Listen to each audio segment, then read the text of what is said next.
আচ্ছা, প্রথমে তোমাদের স্নেহ ভালোবাসা জানিয়ে আমি সামান্য বক্তব্য রাখছি। আচ্ছা, নূতনভাবে একটা সংযোজন হয়েছে রেপোলা।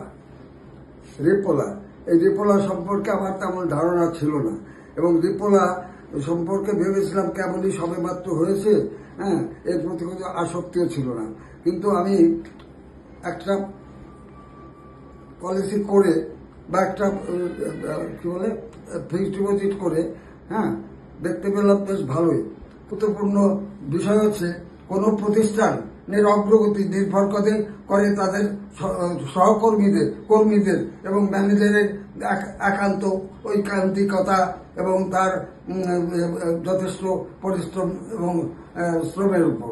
কাজেই সেদিক থেকে আমাদের ব্রাঞ্চ ম্যানেজারকে আমি উপযুক্ত মনে করি, এবং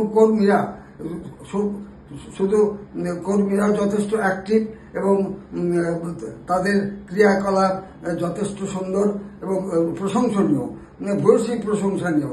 কোনো সময় বেগ পেতে হয় না। আমি বয়স্ক লোক হয়ে আসি, বিভিন্ন সময় আমি একটুও বেগ পাই না, এবং অন্যান্য যারা আসে তারাও বলে না, servicing is very good service, there is no doubt. কাজেই এই প্রতিষ্ঠানের প্রতিটি কর্মীর প্রতি আমি যথেষ্ট আসক্ত, এবং তাদের প্রতি আমি শ্রদ্ধাশীল, এবং তাদের প্রতি আমার স্নেহ ভালোবাসা যথেষ্ট পরিমাণে রয়েছে।